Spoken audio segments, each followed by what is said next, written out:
Bonjour à tous et bienvenue dans cette nouvelle vidéo. Pour la semaine passée, je n'ai pas publié de contenu parce que j'étais en train de réfléchir sur une nouvelle façon de faire des vidéos. Je me suis rendu compte que lorsque je fais tout simplement des vidéos sans toutefois commenter, bien sûr que beaucoup d'audience peuvent regarder la vidéo, c'est-à-dire d'audience francophone, anglophone, de langues différentes peuvent regarder la vidéo. Par contre, beaucoup de gens ne comprennent pas en fait ce que je suis en train de faire, ni en fait les lignes de code que je suis en train de faire. Bon, dorénavant, je vais donc commenter mes vidéos. Et bien sûr que en le faisant ici, la vidéo peut aller à plus de 2 heures de temps. Je vais donc dire, ok, je veux trouver donc un moyen de faire à ce que la vidéo soit non seulement courte et qu'il puisse avoir bien évidemment les commentaires sur chaque ligne de code que je suis en train de faire. Donc je vais le faire en fait d'une autre façon. Donc aujourd'hui, je vais donc présenter ici là, ce petit site qui est en fait une agence de voyage. Donc là où les gens peuvent par exemple effectuer les différentes réservations d'un endroit ou alors d'une autre lorsqu'ils veulent par exemple effectuer un voyage pour les vacances et je ne sais quoi d'autre, ou alors pour découvrir par exemple une ville, un pays, etc.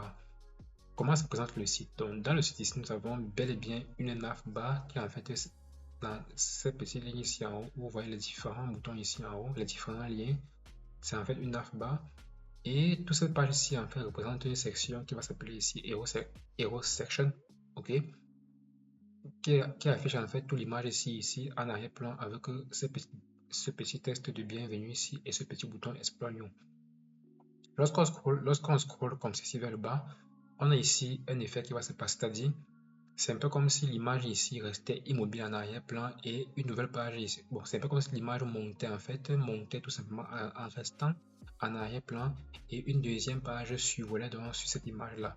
Il s'agit tout simplement ici d'un effet de parallaxe qui permet en sorte que l'image qui est en arrière essaie un peu de pivoter vers le haut et la page qui suit essaie de passer au-dessus de ça. Donc, on aura donc ici par la suite la section About qui représente en fait une brève description du site avec ok, je vais appeler ça ces petites cartes ici pour les différents services et les différentes destinations en fait. Nous avons ici les différentes destinations, bon, Popular Destination ici, qui représente les différentes destinations que vous pouvez donc visiter. Bon, ici là j'ai commis une erreur donc, en écrivant ici. Donc, dans le code HTML, j'ai oublié de mettre ces différents éléments, ça c'est pas grave. On peut donc ici là faire un copier-coller, dupliquer en fait cette carte ici et puis le dupliquer, coller ici là, ça c'est la même chose. Avec les différents avis, les différentes notes. Et on a ici fait tout donc aussi, je peux dire en fait les plus grandes destinations. Bon, je peux dire les plus visitées, par exemple, bon, les derniers 14 jours, les derniers 12 jours, derniers 10 jours en fait, en fonction de comment est-ce que le backend doit être implémenté. Parce que ça, c'est uniquement le code front-end, le backend n'a pas été donc implémenté. On a ici, euh, on peut voir ici les détails, on peut voir ici les détails, excusez-moi. On a ici les prix, on a ici les différents services à l'intérieur. On a ici par exemple ce prix là, c'est pour une seule personne par exemple, vous voyez. Et ici en bas, nous avons What you are traversé. Donc, là, ce sont les avis des différents clients qui ont par exemple eu à faire des réservations sur ce site. Ils ont donné leur avis par rapport, par exemple, donc, ils ont donné donc leur retour d'expérience par rapport au service qu'ils ont donc reçu. Et nous avons ici Get in Touch qui est tout simplement la section contact pour pouvoir par exemple envoyer un message. Donc, on a ici la section contact qui va donc contenir le nom, l'email, le sujet et puis le message à vous. Et à côté ici, on a ici différentes informations à propos du site. Et ici, avant-dernière section, on a ici une newsletter pour pouvoir récupérer donc les emails des utilisateurs. Donc, lorsque l'utilisateur entre son email ici, il appuie sur subscribe, il s'enregistre en fait à la newsletter du site et nous pouvons donc par ce fait-ci, lorsque nous faisons des mises à jour du site, il aura automatiquement dans sa boîte email une notification signalant qu'il y a eu par exemple une mise à jour au niveau du site. Et nous avons maintenant ici la dernière section qui représente tout simplement le footer qui est en fait le pied de notre page web dans lequel nous avons bien évidemment les différents liens des réseaux sociaux, les raccourcis des liens, les destinations et puis les différentes ressources telles que la FAQ, le blog privacy et enfin maintenant on a ici bon, les droits d'auteur bien évidemment. Nous avons ici ce petit bouton ici en bas qui permet de remonter au-dessus. Ce petit bouton ici permet tout simplement de faire quoi? Lorsqu'on clique dessus, on revient ici dans la section Home Page, donc dans la première page de notre site, dans la première section de notre site pour moi. Et puisqu'on parle ici de page web, il faut donc ici ça, bien évidemment mentionner que ça doit être responsive parce que plusieurs personnes ne consultent pas le site sur ordinateur par exemple. Des gens peuvent consulter le site par exemple sur leur TV, donc sur leurs appareils téléviseurs, les téléphones portables, les tablettes, etc. Pour ce fait, pour pouvoir gérer facilement la responsive et afficher proprement dit la responsive, j'ai donc ici installé ici cette extension qui me permet donc de pouvoir ici switcher facilement sur différents appareils que nous pouvons donc voir. Donc, ici, il s'agit en fait du Samsung Galaxy S4 si je ne me trompe pas. Et nous voyons ici comment est-ce que le site affiche donc sur une Samsung Galaxy. Donc, on peut donc ici scroller. On voit que tous les éléments s'adaptent bien évidemment à notre téléphone Samsung Galaxy. Et ici en haut, on voit que ce lien ici fonctionne bien évidemment. On a ici ce petit menu hamburger qui permet d'afficher ici tous les différents éléments de la navbar qu'on avait dans le site en version ordinateur. Donc, on peut cliquer sur About, on switch vers la section About. On est ici Destination, on switch vers la section Destination, ainsi de suite. On peut donc ici changer le type d'appareil ici. Bon, on peut donc revenir ici là sur par exemple un iPhone 11 Pro Max. Donc, on voit ici, pareillement ici, donc tout le site ici est bel et bien responsif. On peut switcher ici vers un iPad par exemple ou alors vers un iPad mini. Par exemple, on est ici un iPad mini. On voit que tous les éléments s'adaptent bien évidemment à l'appareil sur lequel nous sommes en train d'utiliser, de consulter le site. Donc, on est sur le menu qui s'affiche proprement dit. On peut switcher bien évidemment ici dans la Galaxy Tab S7. Et enfin, on peut revenir ici là sur le MacBook Air. Au niveau du MacBook Air ici, bien évidemment, tout s'affiche proprement dit. Et enfin, on peut switcher ici là sur cette petite montre ici. Vous voyez là que cette petite montre ici. Bien sûr que dans le code par exemple HTML, bon, dans le code CSS, je n'ai pas prévu la responsive pour ces petits gadgets.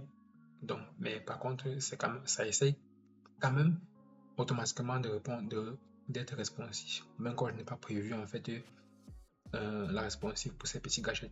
Ça le fait parce que j'utilise bien les grids, on va le voir dans le CSS.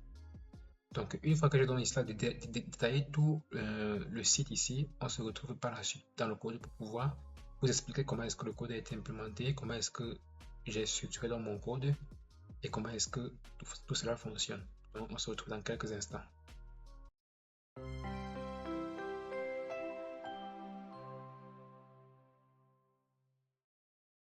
Nous voici donc ici sur notre éditeur de code. Et dans mon éditeur de code, ce que j'ai fait, c'est que j'ai créé ici là, sur mon bureau ce petit dossier ici qui s'appelle ici Agence. Dans ce petit dossier Agence, j'ai donc créé ici mon dossier ici IMG qui contient donc toutes mes différentes images qui seront donc utilisées dans mon site.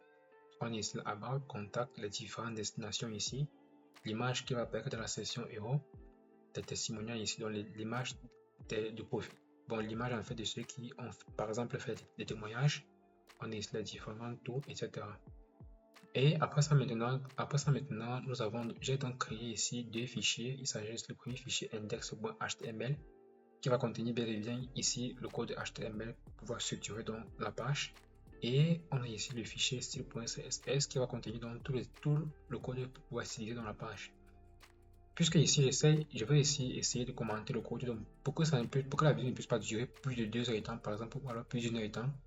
Ce que je vais donc faire, c'est que je vais donc mettre le code et commenter directement. Donc je ne dois pas écrire le code au fur et à mesure que je commente, mais je vais écrire d'abord le code et commenter par la suite pour que la vidéo ne puisse pas durer très longtemps.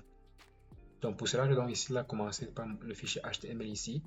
Et ici dans mon fichier index.html ici, je donne bel et bien ici mes différents éléments. On va commenter les différents éléments ici. Nous avons ici l'octype ici pour spécifier le type du document dans lequel je suis en train de travailler. Il s'agit ici d'un document de type HTML, donc pour HTML extension. Ici là, la langue, vous pouvez ici mettre FR pour dire le français. Ici, je vais rester slash UN pour dire anglais. Bon, ça a été défini automatiquement. On est ici, le métachar c'est pour les caractères. On est ici le viewport qui essaie de gérer d'une manière d'une autre une petite responsive. Bon, bien que ceci n'est pas toujours, ne fonctionne pas toujours. On a ici le titre de l'application qui est le titre qui va donc s'afficher tout simplement sur notre ici en fait sur la page. Bon, c'est je vais donc ici écrire, ouvrir ici Open Rich Life Server. Donc Ce que je vais faire, je vais ouvrir ceci. OK. On a ici là le titre qui affiche là, voyager, travel, agency, etc. En fait, ce qu'on obtient donc ici, c'est en fait ce qu'on obtient donc sur ce titre-ci, qui apparaît donc sur la barre du navigateur. On a ici ce petit style.css ici, qui permet en fait de pouvoir importer le fichier externe CSS, parce qu'on peut donc définir notre fichier CSS externe, comme nous l'avons fait ici, ou alors on peut directement ici, à l'intérieur du code HTML, écrire donc ici notre code CSS, mais on préfère le faire ici dans un fichier externe pour que le code ne soit pas trop touffu. Nous avons ici là ces trois liens ici qui permettent donc ici de pouvoir importer les différents liens pour la police du test, par exemple l'épaisseur des caractères du test que nous allons utiliser dans notre site. Et enfin ici nous avons ce petit lien ici qui permet tout simplement de pouvoir récupérer ici les icônes de font Awesome. Donc si on revient ici par exemple, on a ici ces différentes icônes de font Awesome qui seront donc utilisées dans notre site. Comme on a vu les icônes des réseaux sociaux, donc c'est ici que nous allons récupérer ces icônes-ci. Pour pouvoir accéder à ça, il suffit d'aller sur le Google ici, vous tapez ici fontawesome.com. Une fois que cela est fait, vous allez ici vous créez un compte. Une fois que vous avez créé votre compte, vous allez sur les différentes instructions et puis vous allez revenir ici là sur Rocket ici et ici là sur Rocket, vous allez cliquer sur ce lien ici. Bon. Et vous allez donc apparaître sur cette page Slack où vous aurez ici votre kit de développement, autant pour moi. Vous allez donc copier ce kit de développement ici et tout simplement coller ici à l'intérieur. Il s'agit en fait de votre kit de développement que vous allez donc pouvoir coller ici dans l'entête ici, dans le header de votre fichier index.html pour pouvoir donc utiliser les icônes de front Awesome. Une fois que vous avez donc fini ici avec cette section, cette partie ici, cette structure de base en fait, on va donc fermer ici. Et après ça, maintenant, nous avons ici tout simplement le body. Le body, c'est quoi? Le body, cela contient tout le contenu de notre page web. Donc, tous les contenus, par exemple, le texte, les images, les différentes sections seront donc contenus à l'intérieur de ce header-ci. Ce que moi j'ai fait ici, j'ai commencé donc par le header with navigation. C'est pour dire cela que c'est ici à l'intérieur que je vais donc placer donc ma navbar. Donc, c'est ici à l'intérieur de ce header-ci que je vais placer ma navbar. Je vais donc ouvrir ensemble avec vous pour voir des détails, commenter ce que j'ai fait à l'intérieur. Ok. À l'intérieur de notre header ici, j'ai créé ici la balise header qui est une balise en fait reconnue en HTML, qui est la balise header qui va donc contenir notre navigation. Et à l'intérieur, j'ai mis ici un identifiant ID que j'ai mis home. Je vais donc utiliser cet identifiant ici, bien évidemment, dans le JavaScript pour pouvoir implémenter une certaine structure ou alors un certain responsive de mon site. J'ai ici la balise nav qui est en fait une balise en HTML qui permet en fait de pouvoir ici faire appel ici à la navbar. Lorsqu'on voit ça dans le code d'un site, on sait automatiquement qu'il s'agit donc de la navbar. Et j'ai ici ma classe navbar qui sera donc utilisée pour pouvoir styliser donc ma navbar. J'ai ici cette petite div qui contient donc mon logo. Cette div contient tout simplement ici le logo. Et à l'intérieur de cette div je vais donc créer ici un H1 qui contient donc mon test voyager, qui est en fait le logo de mon application. Dans le span ici, j'ai mis le point à l'intérieur du span parce que je vais utiliser en fait le span pour pouvoir définir une couleur différente ici à ce point ici. Donc, je vais donc lorsque je vais appeler par exemple la balise span dans mon code de style, je vais donc définir ici une couleur différente ici à ce bouton-ci. Ensuite, j'ai ici ma classe ici, un UL ici. Le UL ici en HTML, c'est pour définir en fait les listes en fait. Et ici, LI par la suite, c'est pour définir les listes à puce. Dans le UL ici, j'ai donc créé ici une classe que j'appelle donc ici la navlink qui permet donc ici de dire qu'il s'agit donc ici de mes différents liens. Et ces liens-là seront donc stylisés en utilisant tout simplement la classe nav dans le code CSS. À l'intérieur, j'ai donc ici mes différentes listes à puce qui permettent de définir chaque liste ou alors chaque lien qui existe dans ma navbar. J'ai ici par exemple là qui est ici défini une classe à l'intérieur que je vais appeler ici actif qui sera donc utilisé pour spécifier que je suis sur la page, sur la home page. Donc c'est pour cette raison que lorsque on aura donc le site ouvert, automatiquement le bouton home en fait aura une couleur différente pour spécifier que dès qu'on ouvre le site, c'est directement la page, la home page qui s'affiche. Donc on la garde ici en actif. On donne bien évidemment le nom donc de ce lien là. On a aussi les autres différents liens à barre, destination, tour, contact, etc. Et après ça, maintenant, j'ai fini ici avec les UL et je vais maintenant fermer les UL ici et puis entrer ici dans un autre div qui contient ici le bouton Book New. Ce bouton Book New ici, c'est dans le bouton qu'on avait ici à l'intérieur. Donc, on a ici ce bouton Book New là qui apparaît donc ici. Ici, vous ne voyez pas encore ce qui se passe. Pourquoi? Parce que normalement, l'arrière-plan ici est défini en blanc. Mais je vais changer ça beaucoup plus pour voir ce qui se passe. Une fois que j'ai donc fait ça, j'ai donc créé directement ici mon menu hamburger. Ça me fait le menu hamburger. Et ici, la span isla et span bar ici. Le bar isla permet de spécifier, il s'agit ici de différents traits du menu. Je vais mettre ici mon menu qui aura 3 traits et mon menu aura donc 3 traits. Je peux mettre ici là 5 traits, 10 traits, ça dépend de vous.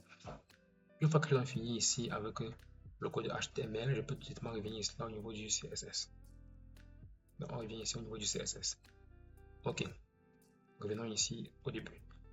Dans le CSS ici, généralement lorsque on crée ici un site comme ceci, un site aussi grand comme celui-ci, il y a tellement de choses qui vont se répéter. Il y a par exemple les couleurs qui vont se répéter, comme ici, on aura ici les couleurs qui vont se répéter. Donc, quand je dis répéter, ça veut dire, ça en fait les couleurs qui seront utilisées plusieurs fois dans le site. Et ici, par exemple, on a une même couleur qui est utilisée plusieurs fois dans le site et chaque fois qu'on veut utiliser cette couleur, on définit la couleur, on définit en fait ce code-ci. Ce code-là, ça devient en fait fatigant. Donc, on va donc définir ici les éléments de base du site web qui seront donc utilisés plusieurs fois ou alors les éléments qui seront donc utilisés une fois pour tout le site. Donc, ici mes différents. C'est ça qu'on a mis ici, général style, puis le style général du site. Dans ce bouton ici, dans ce route ici, j'ai donc ici les différentes couleurs. Donc, j'ai ici les primary color, secondary color, standard, etc. J'ai ici les couleurs gradients pour pouvoir mixer deux couleurs pour former une seule couleur. Ici au niveau de la typographie ici, c'est en fait ici la typographie ici permet de définir bien évidemment ici la police du test. Donc j'ai ici une police PowerPoint que je vais utiliser et j'ai ici une police Aden Pro que je vais utiliser pour mes différents fonds. Ici, au niveau du shadow ici, il s'agit tout simplement de la transparence de mon application, de certains éléments, parce qu'il y aura certains éléments qui seront donc transparents et cette transparence-là doit avoir un certain degré, beaucoup transparent et moins transparent. Donc j'ai défini ici un box shadow ici et j'ai défini ici un box shadow over. Au niveau des transitions ici, j'utilise une même transition pour toutes mes images. C'est pour cette raison qu'ils ont défini cette transition ici. Et chaque fois que je veux donc utiliser une image et que je veux appliquer dans cette transition ici, je veux utiliser uniquement ici cette variable ici transition. Une fois que c'est fait maintenant, je donne ici là le bouton astérisque là pour définir donc ici ce petit bout de code qui va s'appliquer à tout mon site. J'ai ici une image à 0, un padding à 0, ici un box sizing, border box. Il s'agit ici de la marge ici que je vois ici à gauche et à droite de mon application. J'ai ici au niveau du HTML ici, scroll behavior smooth, c'est pour définir ici le style de scroll. Donc, lorsque je vais par exemple appliquer mon scroll, par exemple, pour pouvoir scroller vers le bas, par exemple, il va s'appliquer en fait ce petit style smooth. Et le font size ici, il s'agit ici de 62,5% qui signifie en fait 10 pixels ou alors un rem. Rem, c'est en fait notre façon de dimensionner nos différents éléments. Maintenant, après ça, j'ai le body. Vous voyez ici, j'ai mis le background color ici en blanc. Et ici, vous ne voyez pas en fait ce qui se passe ici. Je vais donc ici changer la couleur du background color ici, mais je vais revenir sur la couleur normale après. Donc, je vais mettre par exemple ici black au niveau de la couleur ici. Je mets par exemple un bloc, le violet. Je reviens ici. Ok. Voici donc comment est-ce que les différents éléments s'affichent. Commentons d'abord tout le code. Après ça, on a ici un UL par exemple. Donc, on a ici le UL ici. Liste ici non, c'est pour dire cela que j'enlève en fait les puces sur mes différents liens. Je fais cela non comme ceci. Je vois ici les puces, les numéros. En fait, tous mes différents liens ici là seront numérotés. Vous voyez ici 1, 2, 3, 4, 5, 6, 5 ici là. Vous voyez ici là, c'est comme ça. Pour pouvoir en fait enlever les numéros ici devant, on va donc mettre liste ici, on met non. Les numéros vont automatiquement disparaître. Au niveau de A ici, A ici là c'est pour dire quoi? On accède à la liste et puis on accède à A qui est en fait le lien proprement dit de nos boutons. Donc test decoration ici, on met none. Si j'enlève par exemple au niveau test decoration ici, j'enlève none ici. Le test ici sera donc souligné. Vous voyez là que mon test ici est souligné. En mettant test decoration ici, none, c'est pour dire qu'on enlève les effets de soulignement au niveau du test. Au niveau de la couleur ici, on met inherit, vous pouvez mettre la couleur que vous voulez, ça dépend de vous. Maintenant, au niveau ici de IMG, IMG ici, bon, cette IMG, ces images ne sont pas encore définies bien sûr, mais puisqu'il s'agit en fait de le style de base en fait de mon application, je vais donc définir ici la largeur maximale de mes images que je vais utiliser dans le futur à 100%. La hauteur, je vais laisser en auto et le display ici la bloc pour que les éléments soient dans un même bloc. Bon, on va le laisser comme ceci. Puisque je vais utiliser plusieurs conteneurs dans mon application, dans mon site, parce que là où je vais utiliser une section, Hero Section par exemple, Contact Section, About Section par exemple, tout ça seront mis dans un conteneur. Je vais en définir la largeur des conteneurs à 90%. La largeur maximale ici, je peux laisser à 1200 pixels. J'aime beaucoup utiliser en fait cette largeur à 1200 pixels, ce qui est en fait la largeur automatique en fait des écrans sur PC lorsqu'on travaille sur PC. Au niveau de la marge ici, on va laisser ici à gauche 0 et à droite on va laisser automatique en auto. Au niveau du padding 0 et 2 rem, 2 rem ici. Au niveau de la section header ici, donc on aura ici une section qui va s'appeler section header. Je vais aligner le test au centre et puis je vais donc mettre une marge vers le haut de 5 rem. Toujours au niveau de la section header, nous aurons ici notre H2. Bon, on peut donc laisser ici, on va commenter plus tard, ça ne dérange pas. On va commenter plus tard, ça ne dérange pas. Revenons maintenant sur le header navigation. Le header navigation, en fait, c'est ici. En fait, proprement dit, cette partie-ci. Donc, on est ici, header navigation, c'est en fait ici.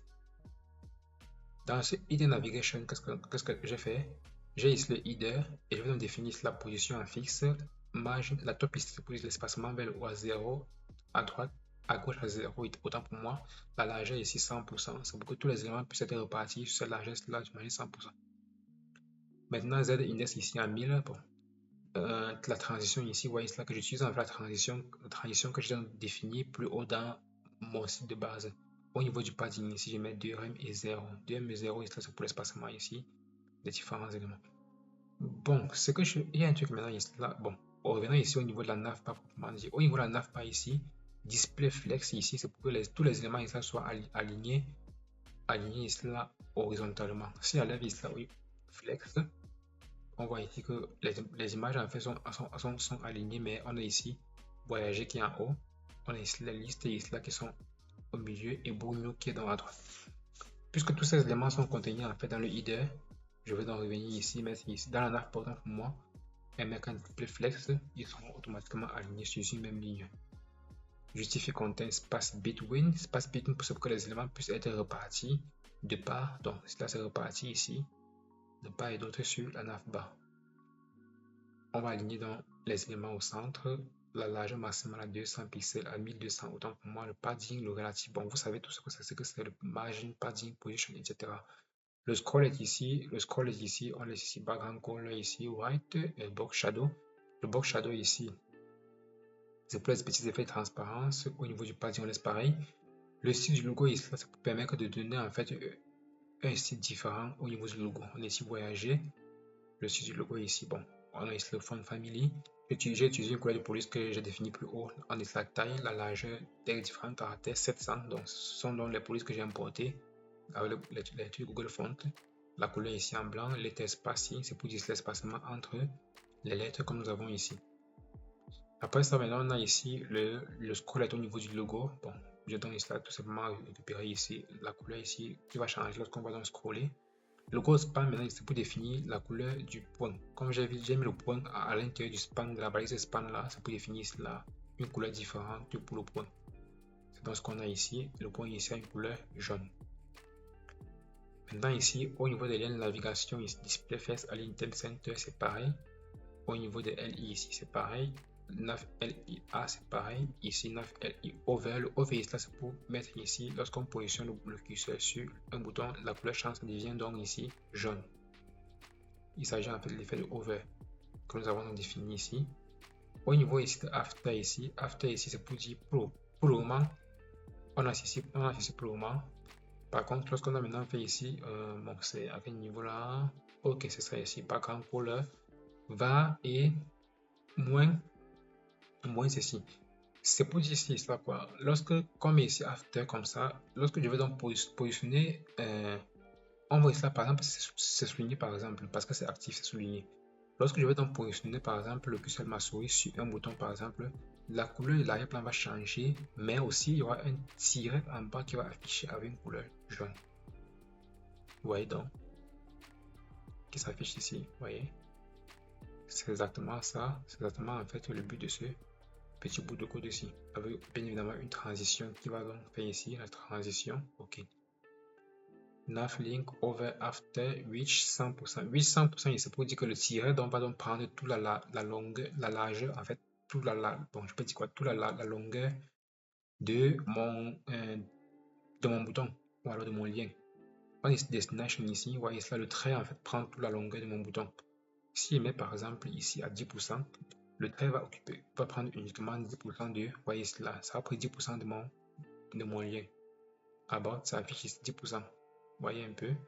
Mais par exemple ici, 180, 1080%, ça va déborder légèrement ici. Vous voyez cela, ça va franchement déborder ici. Vous voyez cela, uniquement sur le home, ça déborde. Vous voyez, c'est un peu ça en fait le rôle de cette largeur ici. Après, on a ici le bouton hamburger ici que j'ai mis ici non. C'est pour cette raison que là, aucun bouton hamburger s'affiche. Par contre, si j'enlève ici non, on aura donc ici le bouton hamburger qui va afficher ici. Il s'agit en fait de ce bouton ici qui affiche ici, qui s'appelle le bouton hamburger. On va tomber avec ce display ici en non. Curseur pointe ici, c'est pour ça, c'est pour que lorsqu'on pointe le curseur par exemple comme ceci, ça change. Vous voyez, le curseur change. Et au niveau du hamburger bar, on va laisser, et ici on va laisser scroller, ici on va laisser. Après donc avoir fini avec la section IDE ici, on aura donc ici notre section qui va s'appeler ici la section Hero Section, qui va donc présenter donc notre image en fait avec l'effet de parallaxe. Au niveau de la section Hero Section ici, on a tout simplement ici une balise qui s'appelle Section, qui à l'intérieur d'utiliser la classe Hero Section pour pouvoir donc utiliser IDE et l'identifiant Hero ici pour pouvoir donc être utilisé dans le JavaScript pour pouvoir définir l'effet parallaxe. J'ai donc ici un overlay que je vais donc créer au niveau de la section Hero. J'ai ici un Hero Content ici qui va contenir donc contenir le contenu de la section Hero Section.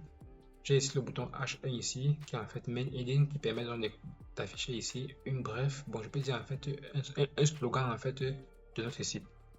Et j'ai ici un paragraphe sub heading qui va donc afficher ici une brève description en fait du site ou alors un mot de bienvenue du site. Et j'ai ici mon petit bouton là, mon petit lien qui est en fait destination et explore you qui est en fait le petit lien pour pouvoir donc qui va dire donc découvrir plus ou alors découvrir. Une fois que c'est fait, j'ai donc ici au niveau du style, bien évidemment, j'ai ici le Hero Section ici pour le style. Je vais donc ici définir ici le style de la balise de la section Hero.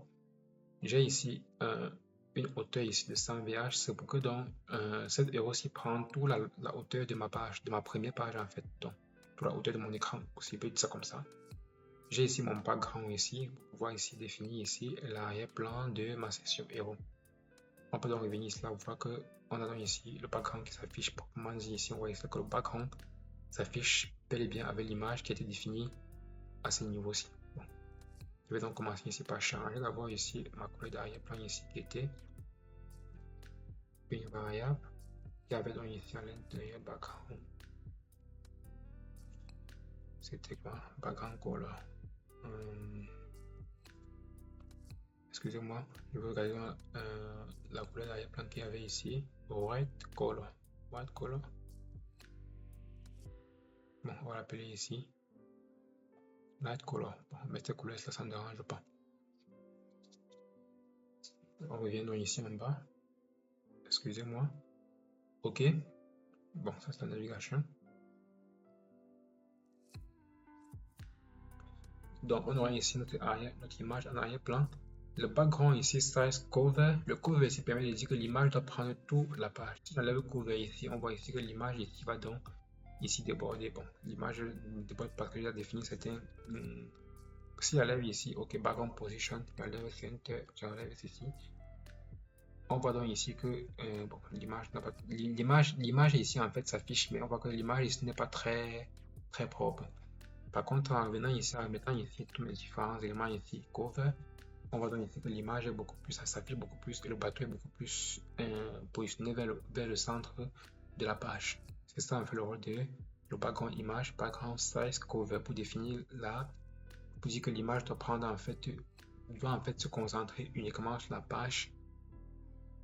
page dans laquelle elle est définie. Display flex, bon, c'est juste pour aligner les différents éléments à l'intérieur de notre section header. Align item center, c'est pour centrer, c'est pour mettre tous les éléments ici au centre. Justify content center, la position ici en met relatif et l'overflow hidden.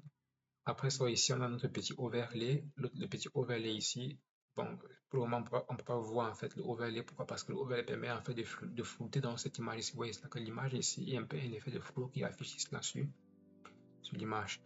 Maintenant aussi, au niveau du contenu ici, on va seulement centrer le test et puis donner une largeur maximale au test à 800 pixels.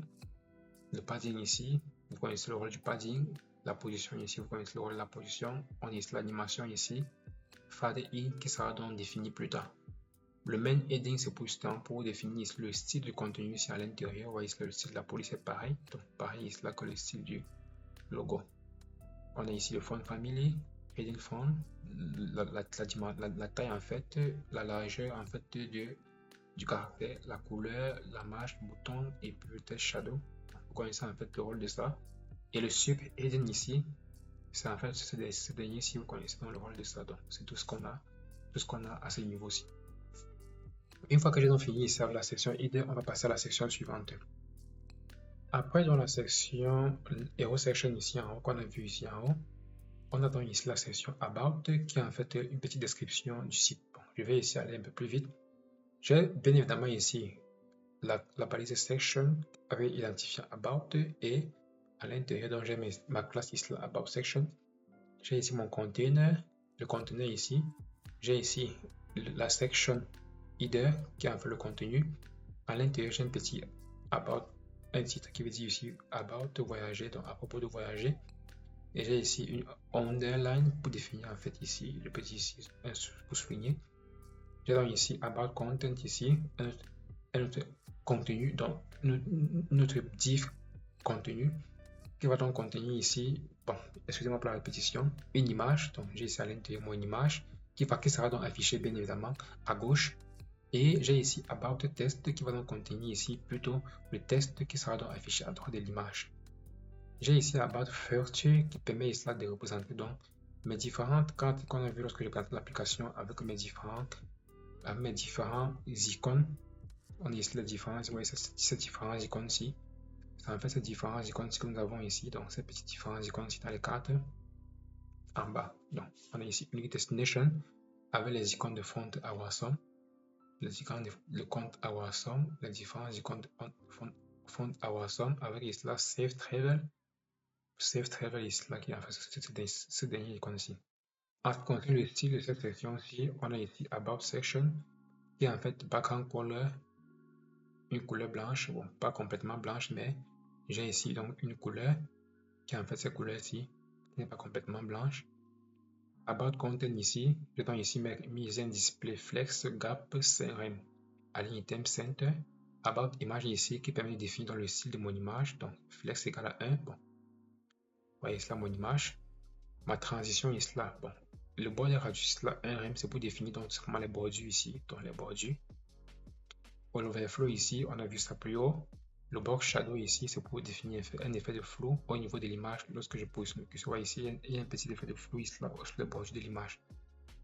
La position ici relative, on a vu la position plus haut. About image ici, about image, la transition est là. Lorsque je pose le curseur sur l'image, vous voyez là qu'il y a un petit effet de transition qui va donc s'afficher comme ceci.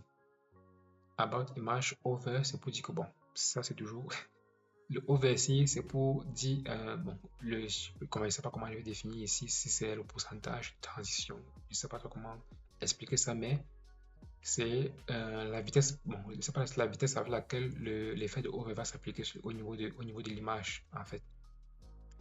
About test ici, flex à 1, on explique le rôle de flex plus haut. About test H3, le H3, je pense qu'il s'agit ici de H3 H3 on a ici la taille, font size, le font width, on explique ça plus haut, la couleur ici, on a vu que la couleur ici c'est une couleur différente bien évidemment. Le margin bouton ici, margin bouton c'est la marge vers le haut de rem, donc vous voyez ça c'est la marge ici là. About test, bon on est ici là sur le paragraphe ici, il s'agit en fait de ce premier paragraphe ici, donc du tout le paragraphe autant pour moi. About feature, il s'agit ici de ces différents éléments ici en bas. On a un display flex, gap is là 2 rem et margin top 3 rem. Le gap is là 2 rem permet de définir l'espacement ici entre les différents éléments. Donc ne vous inquiétez pas pour ça. About feature first égale à 1, on a ici, bon c'est pour définir ici la transition lorsque je positionne le curseur de la souris sur mes différents éléments comme ceci. Vous voyez ici, un effet de transition qui va donc se passer. Vous voyez ici. Il y a les petites animations comme ceci qui vont donc se produire lorsque je positionne mon curseur de la souris sur mes différentes cartes ici. Il s'agit en fait de ceci, avec bon, bien évidemment le over ci qui en fait transforme, translate y à moins 10 donc la transition ici là suivant l'accès des autres données. Vous voyez ici, comme ceci. Et maintenant ici, about search, donc il faut ça maintenant c'est pour styliser donc les icônes de fond Awesome, dans les petites icônes là c'est pour styliser ça ici. Le font size ici pour mettre la taille des icônes, pour définir la couleur des icônes, pour définir la marge des icônes, la marge un bouton à l'intérieur, donc voyez là, la marge un bouton ici. Et la feature H4 ici, c'est pour définir donc ces petits éléments à l'intérieur, le test à l'intérieur des cartes ici. J'ai le font size et ici j'ai l'épaisseur du test. Après la section about ici, nous avons ici la section suivante. Il s'agit ici de différentes destinations. On a ici la section ici identifiant destination, les classes ici destination section. On a ici le container qui va donc contenir tous les éléments de la destination. Ici, vous voyez là, c'est une balise qui renferme en fait tout le code contenu à l'intérieur de la destination. Donc, ça en fait ça le contenu du container, ça comporte tout en fait le contenu de la section.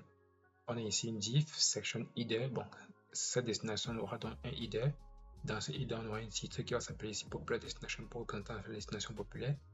Et à l'intérieur, on a ici underline. Bon, je rappelle qu'ici underline c'est pour souligner, comme ici vous avez vu ici là que ici là il y a un petit trait de soulignement ici en bas, c'est en fait ça le underline. Après on a un paragraphe ici pour pouvoir détailler en fait vraiment le but de cette section-ci. Après ça maintenant, on va sortir ici, on aura donc ici une destination grid. Donc le rôle en fait des display grid en fait c'est pour définir en fait d'une manière automatique la responsive du site. Donc on voit ici là en définissant ici les différents grids, destination grid ici là, je vais donc appliquer les effets de grid dans mon fichier de style et j'aurai donc une responsive automatique déjà de cette section-ci. Donc cette section-là sera donc automatiquement responsive en utilisant les grids. J'ai donc ici destination card, donc je vais créer ici une carte. Donc cette classe-ci destination card ici va donc être utilisée pour utiliser dans cette carte-ci. Data place Santorini Grèce, bon c'est pour définir en fait ici. Si on peut appeler ça comme ça. Bon, je vais dire l'élément qui sera donc positionné à l'intérieur de cette carte-là. J'ai ici une destination image pour afficher ici à l'intérieur dans l'image. Alt Santorini Grèce, là c'est pour dire dans le cas où il n'y a pas l'image, en fait ce message donc va donc apparaître. Dans le cas où il n'y a pas d'image, on aura donc ici ce petit message là qui va donc apparaître à la place de l'image. J'ai ici destination info qui est en fait les informations qui seront donc contenues à l'intérieur de cette carte là. Et comme information ici à l'intérieur de la carte ici, j'ai donc ici Santorini qui est le nom de la destination, Grèce qui est le pays où se trouve en fait cette petite ville là, ça comme ça. Et j'ai donc ici mes destination rating. Ici là il s'agit en fait ici FASTA ici là c'est pour importer donc à travers la librairie de font Awesome mes petites icônes mes petites étoiles avec les différentes notes. Et ici maintenant j'ai ici le dernier étoile ici là FASTA alt ici là c'est pour diviser en fait cette dernière étoile ici là pour que ça ne soit pas coloré. Donc c'est dans ce qu'on a ici au niveau des destinations. Vous voyez là que la dernière étoile ici là n'est pas totalement colorée. Vous voyez là, la dernière étoile ici n'est pas totalement colorée. C'est en fait ça le rôle de ce petit message, de ce petit bout de code ici, de ce petit méchi ici à l'intérieur de la suite de FASTA. Et j'ai ici le span pour pouvoir définir donc le pourcentage, la note c'est pareil, hein. Donc j'ai simplement dupliqué ici en fait la carte. J'ai dupliqué ici la carte en combien? En 5. Et je dois ici la modifier tout simplement ici au niveau des différentes notations. Au niveau du style en fait de cette partie-ci, le style ici est pareil. Le style ici, j'ai tout simplement ici définir ici destination grid ici là comme j'étais en train de le dire ici. Je vais définir ici là un display grid qui définit en fait comment est-ce que les éléments seront donc alignés sur la page. Je mets ici un grid template colonne dont les éléments ici là seront alignés. Ce qu'on voit ici là, j'ai ici là 2 colonnes. Répète autofit minmax 30 pixels. 30 pixels ici là, je peux définir automatiquement la largeur de ces cartes ici. Un FR ici, gap 3 rem. Ok. Si je reviens ici, regardez par exemple comment les éléments ici sont affichés normalement sans problème. Si je mets par exemple ici, je mets 40, je mets 400 pixels ici là, qu'est-ce qui va se passer? On revient ici, on voit ici là que la taille des cartes ont automatiquement, la largeur en fait des cartes ici là ont automatiquement augmenté et les cartes en fait ont donc décalé, donc se sont alignés automatiquement sur la page afin de pouvoir respecter en fait la largeur de la page. On voit ici que là, les cartes sont décalées et respecter automatiquement la largeur de la carte. C'est ça en fait l'effet d'utiliser en fait automatiquement les displays grid. C'est pour que les éléments puissent avoir déjà une responsive automatique sans qu'on ait encore défini la responsive plus tard lorsqu'on va définir les médias query. En faisant comme ça, display grid, ça réduit en fait le travail au moment de vouloir gérer la responsive du site. Donc, pour augmenter ici les maxi ici, on voit ici là une seule colonne ici, vous voyez, on aura une seule colonne, donc ça dépend de vous. Vous pouvez mettre cela à 100 pixels ici, on aura 4 colonnes, vous voyez ici, tous les éléments automatiquement se sont donc alignés automatiquement. Vous revenir là ici, à 200 pixels, on aura ici 4 éléments comme cela, donc les éléments vont s'aligner automatiquement sans problème. Mais on va laisser ici là dans le code d'origine qui était ici, alors à 300 pixels pour pouvoir avoir 3 cartes alignées. Une fois qu'on a fini ça, on peut donc revenir sur la destination card pour définir dans le style de cette carte là proprement dit. On met ici la couleur en blanche, donc on est la carte ici est blanc, qu'on voit ici la couleur ici est blanche. Le bord des radius là c'est pour définir la rondeur des bordures. L'overflow item, on a vu le rôle de l'overflow. Le box shadow, on a vu ça ici là, un peu de transparence. On a vu donc le rôle de tous ces différents codes ici. Destination card over. Le over, c'est vous le over, c'est ce qui se passe lorsque je positionne le curseur de la souris sur une carte. Donc, moins 10 pixels ici là, on est là transform translate y moins 10 pixels pour dire lorsque je positionne mon curseur de la souris sur une carte, il y aura ici un mouvement suivant l'axe des ordonnées, comme ceci. Regardez par exemple ici, il y a un mouvement suivant l'axe des ordonnées de moins 10 pixels. Le box shadow ici, là, c'est pour mettre une légère transparence. Bon, on a vu à quoi ça sert. Destination image ici. Comme ici, on a défini automatiquement ici la largeur de l'image. La largeur de l'image est ici à 300 pixels. On va donc définir la hauteur de l'image à 250 pixels. Et ensuite ici, on a ici destination image. Bon, which 100%, machin. Bon, proprement, which là 100%, c'est possible que l'image prend automatiquement tout l'espace qui lui est réservé ici à l'intérieur. Mais si je mets par exemple ici 10% ici, on voit que l'image ici ne doit pas occuper tout l'espace qui lui est réservé ici à l'intérieur. Vous voyez, l'image n'occupe pas tout l'espace de la carte ici en haut. Donc je vais donc rajouter à 100% pour que l'image puisse occuper tout l'espace ici à l'intérieur. Pareillement ici pour la hauteur, donc on met la hauteur ici à 10%. On voit ici que l'image occupe uniquement 10% de la hauteur de la carte. Donc on va donc revenir ici à 100% pour que ça puisse occuper toute la hauteur réservée dans la carte. Au niveau de la transition, c'est pareil. Object fit cover, c'est pareil. Destination card over, destination card image, scale moins 1,1. Donc c'est pareil. Hein? Donc j'ai expliqué ça plus haut. Destination info padding. Donc j'ai expliqué le rôle du padding plus haut. Info H3, ça c'est uniquement le style pour pouvoir définir le style en fait de ce petit test ici à l'intérieur. On a ici le fond, la dimension du test, la largeur du caractère et ici le margin bouton. Destination info piece pour le petit paragraphe ici à l'intérieur qu'on a ici la graisse qui affiche un peu d'une couleur un peu grise. Donc ça ici. Bon, on a fait ici la couleur, la taille du test. Destination rating, c'est pour définir ici le style au niveau des étoiles. On a ici destination rating ici color, c'est pour définir la couleur des étoiles ici là, comme on a ici couleur les étoiles en jaune. C'est un peu ça ici.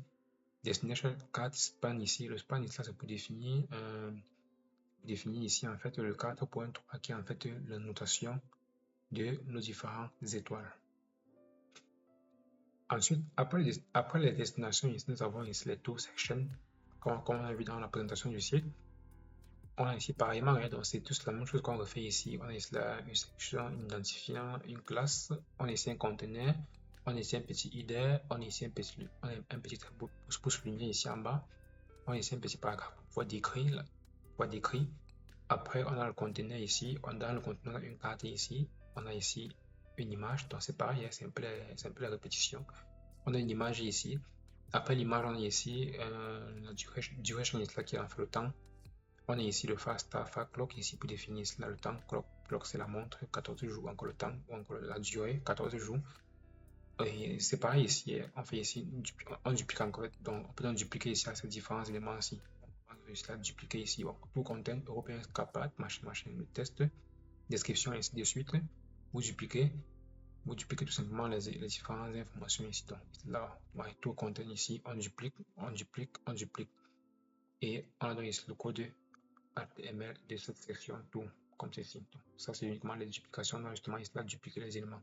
Voyez ici, on duplique seulement les éléments. Et après ce fameux tout ici, on va revenir ici au niveau du style ici. Donc, au niveau du style du tout, on a ici tout section ici. On a ici la couleur de l'arrière-plan. Bon, voyez ici, tout section ici, l'arrière-plan ici est blanche. Donc, ici, l'arrière-plan ici, on a cette couleur ici. On a ici un conteneur. Pour le conteneur ici, j'ai fait pareil. Donc, c'est le même style là que j'ai appliqué au conteneur en fait de ces éléments de la section Popular Destination is là. Donc, c'est le même conteneur que j'ai donc appliqué à ce niveau-ci. C'est la même chose que j'ai fait ici à l'intérieur. On a ici le display grid template repeat autofit, le gap 3rem. On est ici le style de la carte proprement dit. Il s'agit en fait le style de la carte proprement dit. J'ai ici, bon, j'explique le background color, j'explique le border radius, l'overflow et les shadows, les transitions, j'ai expliqué. Le cut over, c'est quand je positionne par exemple le curseur sur une carte et j'explique que ça c'est donc le même style qu'on utilise sur les cartes d'en haut. Tout image, même style que j'utilise sur les cartes d'en haut, même style, pareillement ici, tout duration ici, c'est pour définir ici le temps ici où se trouve cette duration là ici. Ok, c'est en fait ce petit duration ici, on est l'icône de la montre ou alors l'icône du temps avec le nombre de jours à côté. C'est ça en fait le style qui permet de définir ici en fait le duration ici là. La position en absolu, le bouton ici à 1.5, le bouton ici là c'est pour l'espacement vers le bas, c'est l'espacement ici vers le bas. Left ici vers la gauche, bien évidemment, et la couleur ici, on a ici une couleur, la couleur de ce petit bouton ici là en jaune. La couleur du texte à l'intérieur c'est blanche, ok. Le padding ici c'est l'espacement ici, les contours ici à l'intérieur du bouton, je peux appeler ça bouton comme ceci à l'intérieur, c'est le padding 0.50 machin. Le border radius, la bordure, le fond size, le fond, etc. Le contenu maintenant, tout le contenu, le padding ici, bon, pour le contenu ici là, il s'agit en fait de ce contenu ici à l'intérieur de la carte. Le H3 ici, il s'agit en fait du style pour définir en fait le style de ce petit texte titre ici. Pour destination ici, c'est pour définir ici la petite description ici à l'intérieur. Les feuilles ici, c'est pour définir en fait ici les petits éléments ici à l'intérieur, les propos de différents services ici. Et le span ici, c'est pour définir, puisque les services, dans les services, là, on voit que les petites icônes sont une couleur personnalisée jaune. C'est pour définir cette couleur-là ici. Donc, on lance ici, span I c'est pour l'icône. C'est pour ça que l'icône ici a une couleur bleue. Ok. Le tour footer ici, c'est un peu pour dire, le footer ici s'agit en fait ici de personnes ici et de personnes, ou alors de cette partie du bas ici. C'est ça en fait le tour footer. On a ici le tour price, le prix. Donc, qu'est-ce que je dis? Le tour footer ici là, c'est pour le titre, c'est pour il y a un trait ici là qui sépare la section d'en haut et celui du bas. C'est ça un peu le tour footer. Pourquoi mettre cette petite barre ici, transparente ici, à l'intérieur. On peut donc zoomer ici, on a une petite barre transparente ici. C'est ça le tour footer. Ensuite, maintenant, on a ici le prix, la couleur du prix et par personne ici pour définir le test par personne en bas. OK? Une fois que nous avons donc fini ici avec les tool sections, on aura donc ici maintenant les tours testimonial. Testimonial pour les différents témoignages. Bon, pour les témoignages, c'est assez simple, on va aller vite. On fait pareil ici. Donc ça, c'est juste la répétition. Hein. On change seulement le nom des différents éléments. On a ici une section testimonial section. On a ici un conteneur qui contient tous les éléments à l'intérieur de les cartes testimonial. On a ici une section header, pareillement comme ailleurs en haut. While you are traveler, c'est bon, avec le titre. Underline pour souligner. On a ici une testimonial container, donc pour contenir tout le contenu du testimonial. On a ici une testimonial carte, on crée la carte. On a ici une testimonial image, donc on crée l'image. On positionne ici l'image qui est en fait l'image testimonial.png qui représente en fait l'image de la personne qui est en train de faire le témoignage. OK. On a ici une div qui contient testimonial content pour ici là, afficher le contenu du témoignage. On a ici le fast ici pour définir la note que les différentes personnes qui ont témoigné ont donné. On a ici le paragraphe pour spécifier le message qu'ils ont mis dans le témoignage. Donc ça c'est le message qu'ils ont mis dans le témoignage. On a ici le H4 ici là qui représente en fait le nom de la personne qui a témoigné. On a ici le P ici là qui veut donc dire ici là, bon, qu'est-ce qu'il dit? Emma Jeans, ok, Bali, Getaway, qui est en fait un petit message qu'ils ont laissé. On fait pareil ici, donc on va justement ici là dupliquer en fait, dupliquer ici là, donc ici là on crée ici le deuxième témoignage. Au niveau du style, qu'est-ce qu'on a au niveau du style? Bon, au niveau du style, ce n'est pas assez beaucoup, ce n'est pas assez long. On aura ici un testimonial container pour définir le style du conteneur. Display flex, gap 3rem. Display flex, c'est pour que les éléments, les différents témoignages puissent être alignés ici, puissent être alignés horizontalement. Le gap ici, c'est pour donc définir l'espacement entre ces différentes cartes-ci. Au niveau de testimonial carte, maintenant ici, c'est pour définir le style de toute la carte ici, donc toute la carte qu'on a ici. C'est ça en fait, testimonial carte pour définir le style de toute la carte qu'on a ici.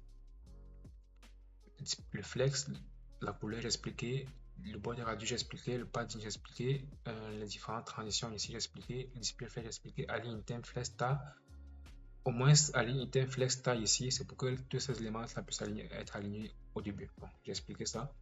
Testimonial card over, ça c'est le même style que j'ai utilisé dans ici plus haut pour pouvoir appliquer l'effet de overlay comme position le curseur sur la carte, il y aura ici un pivotement ou alors une transition vers le haut de moins 10 pixels, suivant l'axe des données. Testimonial image ici, c'est pour définir la taille de l'image contenue dans chaque carte. Donc ici, l'image ici qui est petit. Vous voyez, si je mets par exemple l'image ici à 800 pixels comme ceci, 800 vers 890, on voit que l'image ici a augmenté. On va rester là-dessus. 80 de largeur, 80 de hauteur et la bordure ici là 50% pour que l'image soit donc rond. L'overflow ici, le margin range j'ai expliqué, le flat string j'ai expliqué. Testimonial image ici, which 100% c'est que ça puisse prendre toute la largeur qui lui est réservée. Mais ça 10%, on voit que ça occupe uniquement 10% de la largeur de l'espace qui lui est réservé. Donc en mettant ici à 100%, c'est que ça occupe tout l'espace qui lui est réservé. J'ai expliqué ça plus haut. Testimonial content, c'est pour donc définir le site contenu. Le rating ici, c'est pour définir ici, là, bien évidemment, les étoiles. Le rating ici, c'est pour donc définir la couleur de chaque étoile. Testimonial P ici, c'est pour définir le style du test. C'est ça ici qu'on a, le style du test. Testimonial H c'est pour définir le style de ce premier nom, c'est James et Emma. Et enfin, testimonial strip, c'est pour définir donc ici le style de ce dernier élément aussi.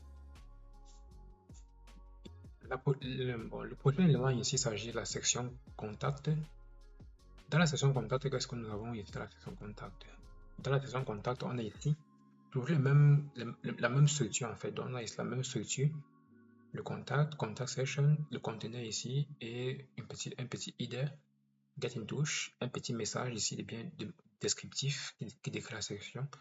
On a ici un contact container, contact info, contact item, le file map. Bon, ça c'est pour définir en fait la map, bon, pour définir l'icône de la map, autant pour moi. On a ici your location pour définir cela, bon, pour dire là que vous êtes ici. Qu'est-ce que ça veut dire? Pour définir ici en fait l'endroit où se trouve par exemple, je sais pas trop, le siège du site par exemple. on a ici l'adresse. On a ici par exemple le contact item où on va définir l'email de l'entreprise par exemple, le numéro de téléphone, contact item, le backlog ici pour définir le temps, working hour, bon, les heures de travail. On a ici le petit formulaire ici pour définir dans le formulaire de contact que j'ai présenté dans l'introduction de la vidéo. On a ici le formulaire de contact.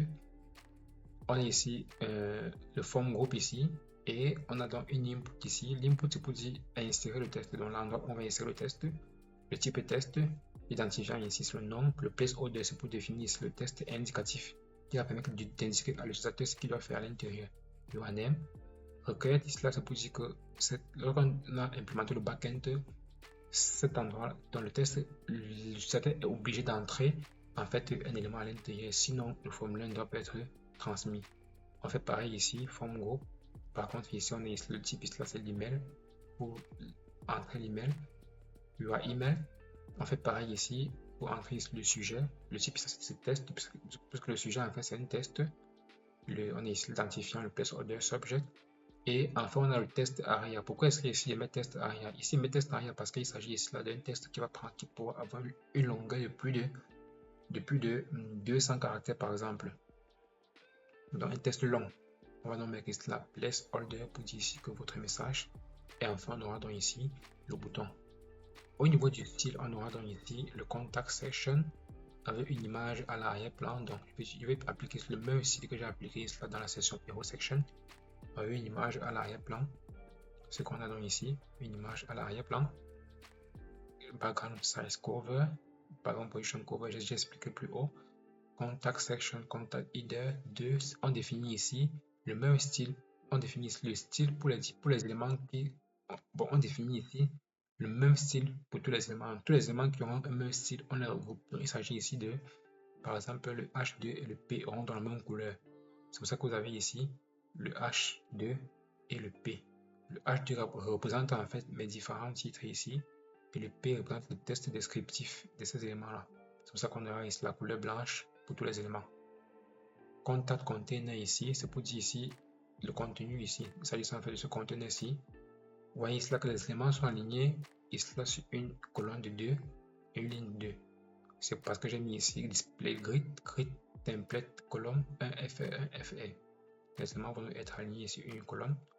Et le gap ici là 5 rem, c'est pour définir l'espacement entre les différents éléments. Et après ça, maintenant, j'ai ici contact info, c'est pour définir tout simplement ici. Contact info, c'est pareil, hein? En fait, c'est une répétition en fait du même style qu'on a ici. Parce que le premier ici là, contact container ici, c'est pour donc définir tout le conteneur ici. Contact container. J'applique maintenant le même style ici là aux différents éléments qui se trouvent à l'intérieur du conteneur. Et mon contact item ici là, c'est pour chaque élément. Donc chaque élément, chaque item. J'explique le display first, j'ai expliqué l'élément item. Contact i, c'est pour m'attaquer ici aux différents icônes de contact, dont l'icône map, l'icône téléphone, l'icône montre, l'icône email. C'est pour ça que la couleur ici a une couleur jaune parce qu'elle définit la couleur ici en jaune. Le contact H3 ici, c'est pour définir donc ici le style de ce H3 Mitsubishi ici.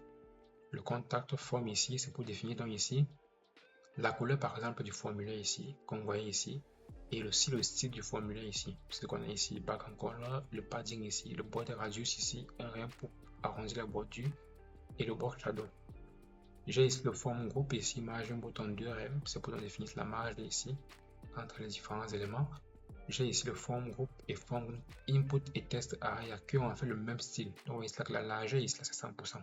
Que la largeur ici là puisse occuper ici là 100% de l'espace qui lui est réservé. Le padding ici pareil, les bords j'ai expliqué, le bord de radius j'ai expliqué. Bon, font family, c'est donc ici la police qui a en fait été définie plus haut dans les styles de base. La transition ici là c'est pareil, j'ai expliqué. Le form group input et test area focus pour que lorsque je clique par exemple sur à l'intérieur par exemple d'un élément, les bordures ici là ont une couleur jaune. C'est ça en fait le focus qui est en fait appliqué sur chaque élément. Oui, j'ai appliqué cela sur input et sur test area. Input ça fonctionne, test area ça fonctionne aussi pareillement. Et fond test area ici, la hauteur ici à 150 pixels. Je peux mettre ici la hauteur ici à 1500 pixels. Vous voyez ici là que la hauteur ici va augmenter à 1500 pixels. Donc je vais donner la hauteur et on peut aussi agrandir. Bon, on peut pas agrandir, mais on peut mettre le texte d'une longueur de caractère infini, ça va s'agrandir automatiquement. Après la section contact ici, on est dans la section newsletter ici. La newsletter ici permet d'afficher en fait, bon, comme je dis, c'est pour récupérer l'email de l'utilisateur. Bon, c'est pareil, hein, on a ici là une section newsletter section. Ensuite, on a un container.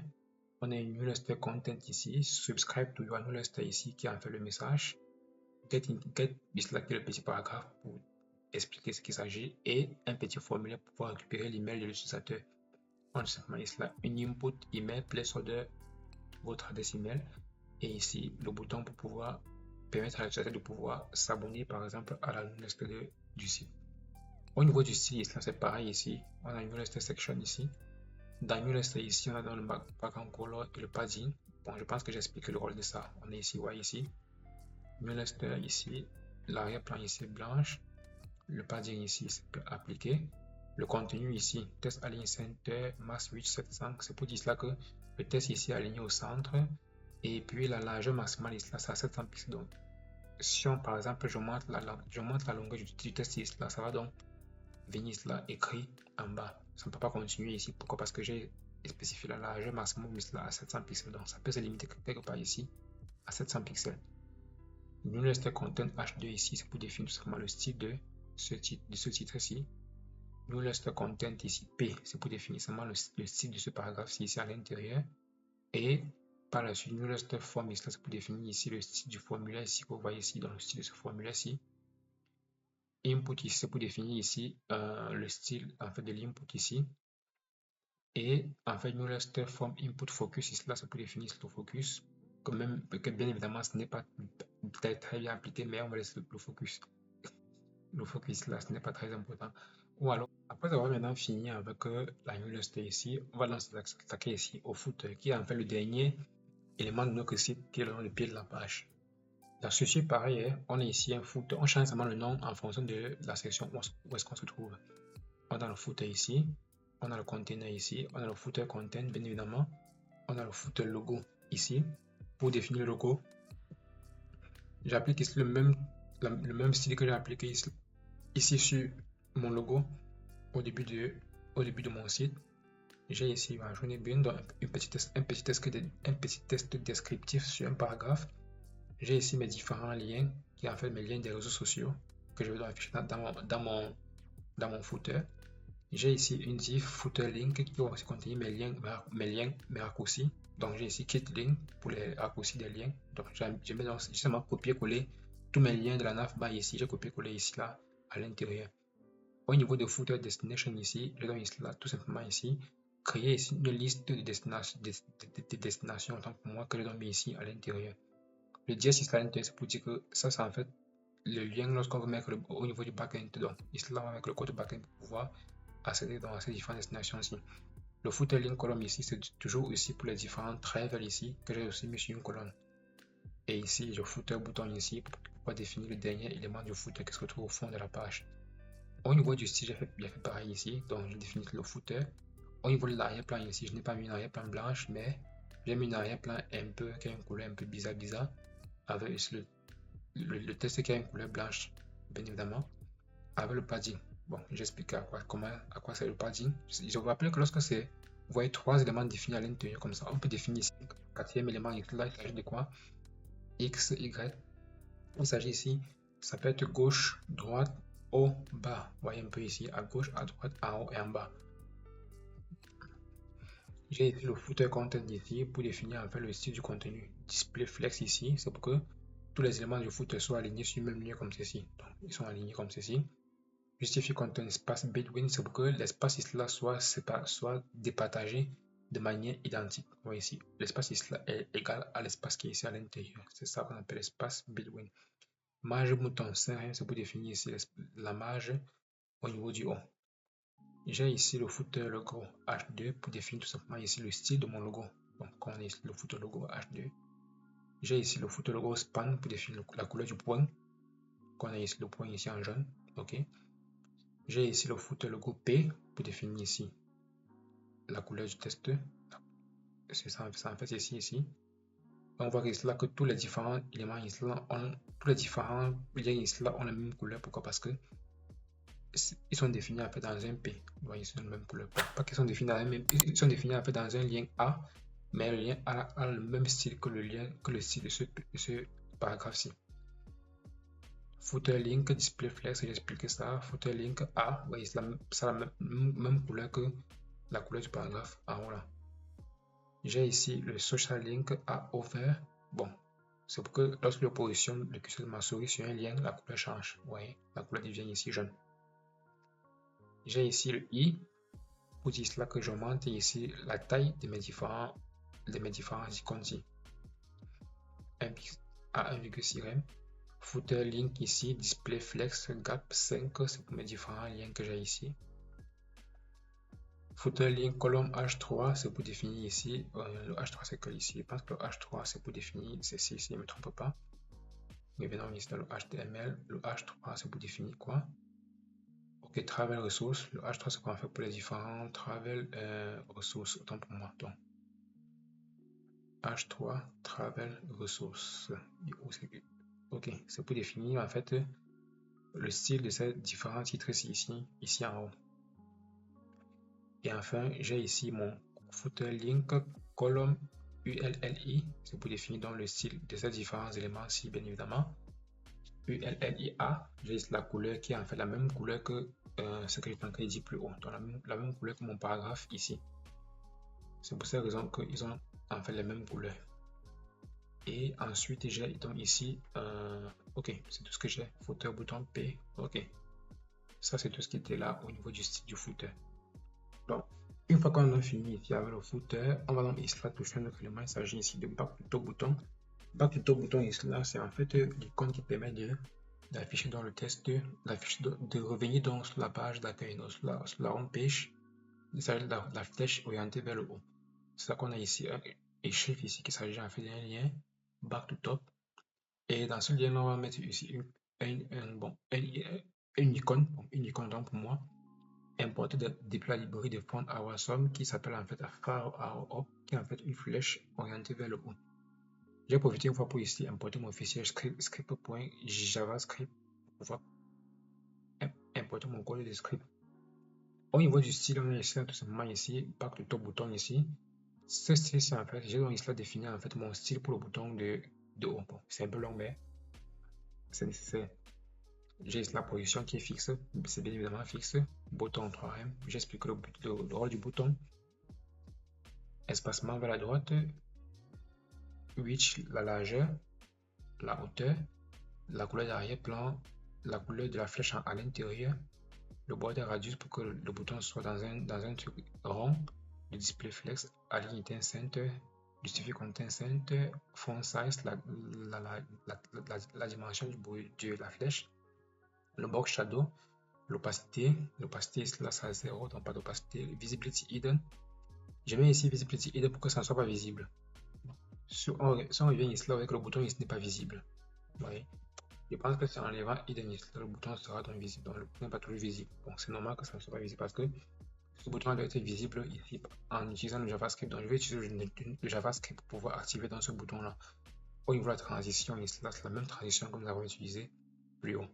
Back to top ici, on met l'opacité ici à 1. Lorsqu'on va cliquer sur back to top, l'opacité ici va changer. La visibilité, ça sera donc visible. Ok.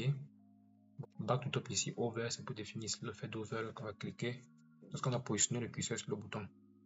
Une fois que c'est fait maintenant, je vais commenter une fois ici mes différentes animations. Vous voyez là, j'ai défini l'animation ici là, fade in au niveau de la section hero section ici. From 0 et transform 30 20 pixels. Il s'agit de l'opacité ici au début, c'est à 0. Ça à 0. Et lorsqu'on positionne le curseur, voilà, lorsqu'on scrolle par exemple la page, on a ici un mouvement suivant l'axe des ondes de 20 pixels.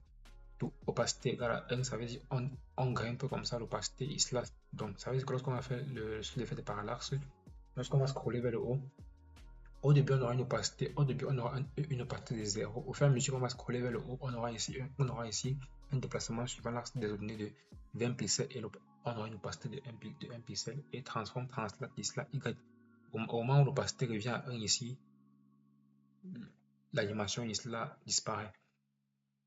Rival ici là, c'est pour donc définir ici le style au niveau du JavaScript. Bon, cette partie-là, je vais l'implémenter. Je vais implémenter en fait ces deux classes-là dans le JavaScript. Je vais implémenter ces deux classes dans le JavaScript. Mais sinon, les effets de transition sont pareils. Hein, parce que quand on voit ici translate, là, sachez qu'il s'agit d'une animation suivant l'axe des abscisses. Si c'est suivant l'axe des ordinateurs pour moi. Si c'est suivant l'axe des abscisses, on aura X. Suivant l'axe des abscisses, suivant l'axe des ordinateurs, on aura Y. Beaucoup. Après ça, maintenant, on a ici la responsive qui est en fait les médias query.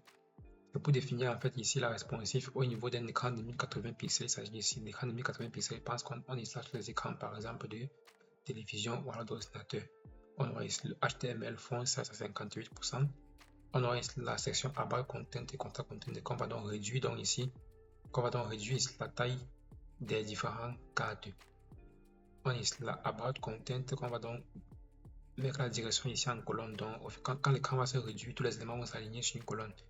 Pareil sur le testimonial, pareil sur le footer content, pareil sur le footer logo. Le footer logo ici là va donc devenir centré. On peut donc revenir ici, vous voyez cela. On peut donc revenir ici. C'est donc ce qu'on aura donc ici. Vous voyez cela que le logo ici là. Le logo ici, bon, les éléments ici là vont être centrés. Le logo ici là va s'afficher tout directement ici, ici en haut. Bon, ici là ce n'est pas centré parce que bon, que je vais dire ça comment. Ici là, le footer logo ici n'est pas centré parce que bien évidemment je ne suis pas sur la dimension, je suis sur la dimension téléphone, je ne suis pas sur la dimension 1080 pixels. Maintenant, lorsqu'on a fini ça, on a ici les social links, on va centrer ici juste le footer link ici, juste qui contient espace between ici. Bon, je pense que ça s'appelle ici là, c'est pour que tous les éléments du footer ici là puissent se disperser en fait sur la page. Et on est là, média query, ici là, 768 pixels. Je pense qu'il s'agit de la taille de la tablette. On va réduire, ce qu'on fait au niveau de la responsive, on va tout simplement ici là, réduire la taille des différents éléments. Qu'on voit que ces éléments-là sont par exemple grands.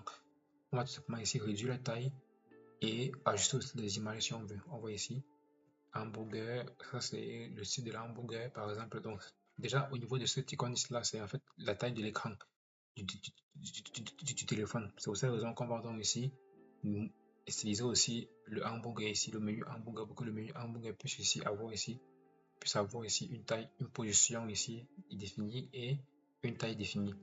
Après les différentes animations ici là qui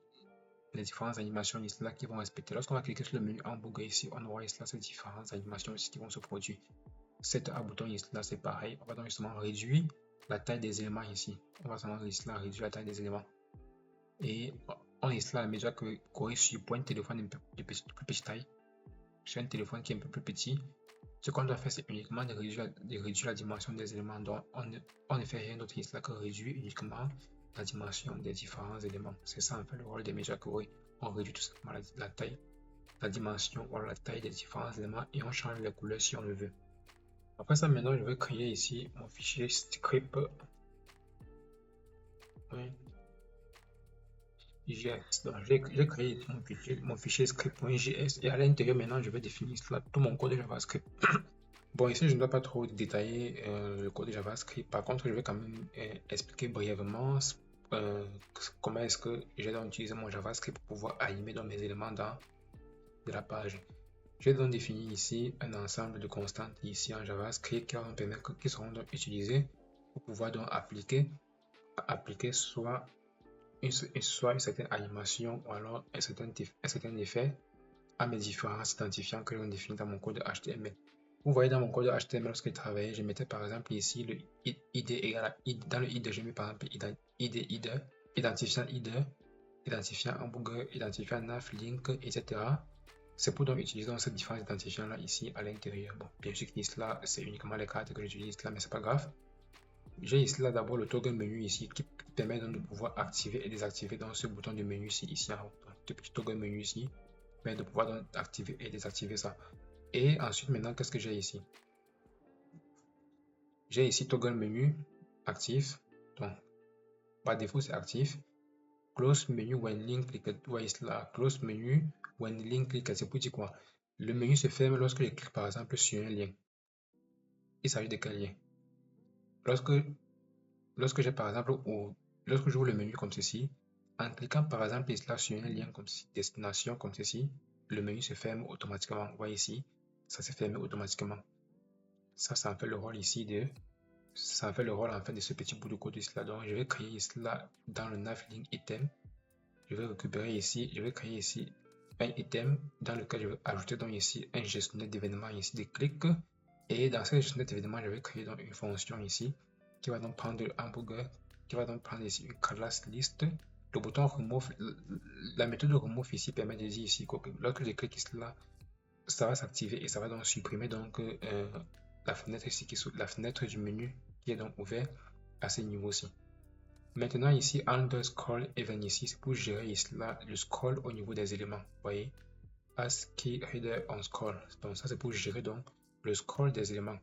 Vous voyez donc lorsque je reviens par exemple ici, on voit ici que les éléments ici vont scroller. Donc les éléments ici là scroll en suivant une animation. Donc l'animation ici en fait est très bien en fait. C'est ça en fait le rôle de ce code de JavaScript, c'est pour pouvoir gérer le scroll des différents éléments. Et pareillement ici, show with back to top bouton. Le petit bout de code show with back to bouton là, c'est pour permettre donc à ce petit bouton ici de pouvoir revenir ici au début. Vous voyez, en cliquant ici, je reviens ici au début. C'est ça en fait le rôle de ce petit bout de code JavaScript. Donc le JavaScript est plus complexe que ça. C'est pour ça que je ne veux pas passer mon temps à détailler trop l'explication du JavaScript. Mais dans une autre vidéo proprement dit, je vais détailler proprement dit le code JavaScript. Bon, juste que cette vidéo a déjà assez duré et je ne veux pas trop perdre encore le temps au niveau du code JavaScript. Sinon, c'est un peu beaucoup plus complexe que ça. Une fois que j'ai donc défini tout ceci en rouge, ça c'est là où donc je vais donc activer ça. Donc appeler en fait cette méthode ici pour pouvoir l'activer ici. Et pareillement ici, j'appelle cette méthode pour pouvoir l'activer à ce niveau-ci. Small scrolling for inner link. Bon, c'est cela maintenant, c'est pour pouvoir donc définir maintenant le scroll au niveau des différents liens. Vous voyez ici là que lorsque je suis par exemple ici là, je vais cliquer sur le lien par exemple about. Vous voyez, ça a scrollé et ça s'est arrêté sur la section about. Je clique sur la destination ici là, ça scroll. Tout ça scroll. Donc, c'est en fait ce petit bout de code qui permet donc de pouvoir scroller maintenant, pouvoir scroller en fonction de pouvoir scroller dans la section en fonction duquel le menu a été donc appelé. Maintenant, j'ai ici update active navlink based on scope. Bon, update active navlink, c'est pour dire quoi? Vous voyez que lorsque je clique par exemple sur un bouton, ça scroll automatiquement ici. Le trait ici reste en fait le lien dans lequel on se retrouve.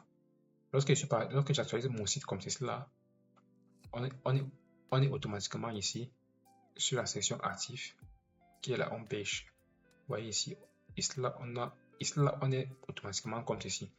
Lorsque je vais scroller, on sera dans sur la section about. Je vais scroller, on sera sur la destination. Je vais scroller, on sera sur tout. Vous voyez là que le trait là se déplace en fonction de la section où on se trouve. Et lorsqu'on s'arrête, le trait reste sur la section dans laquelle on se retrouve. C'est ça en fait, ce petit bout de code, ce qui permet de dire tu vas t'arrêter dans la section correspondante à laquelle on se trouve. Animate element 1 tie into. Bon, ça c'est juste pour gérer les différentes animations. Donc, ça c'est juste pour gérer l'animation. Ici, initialize intersection observer for scroll animation. Bon, pareillement ici, c'est pour donc ici initialiser les effets d'animation au niveau du scroll. Maintenant, ici, apply reveal class to element 1 to animate. Bon, ça c'est juste pour appliquer, ça c'est juste pour définir les éléments dans lesquels les animations seront donc appliquées. Donc, je vais donc appliquer ici là à les cartes, à les tours, à les destination, à les features et à les about.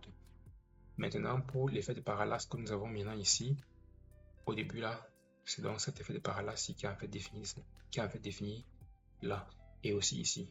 Il faut aussi noter que ici là c'est aussi un petit effet de parallaxe qui reste en fait fixe. C'est en fait cette partie-là qui est donc définie. Vous voyez là que Hero Section, document correct letter error. Donc c'est le parallaxe qui est défini en fait dans la section Hero Section. Bon, c'est tout pour cette vidéo et j'espère que ça n'a pas été long, que j'ai fait de mon mieux pour que la vidéo ne soit pas si longue que ça. Vous aurez bien évidemment le code de source à la fin de la vidéo. Donc dans la description de la vidéo. Donc, n'hésitez pas donc à télécharger le code source. N'hésitez pas aussi à vous abonner, c'est important, ça encourage. Et pour cette première vidéo, j'espère qu'elle n'a pas été longue. J'espère que le volume est audible. Sinon, n'hésitez pas à laisser un commentaire votre feedback afin que je puisse améliorer donc la vidéo. On se dit à bientôt pour la prochaine vidéo et pick up. Ciao.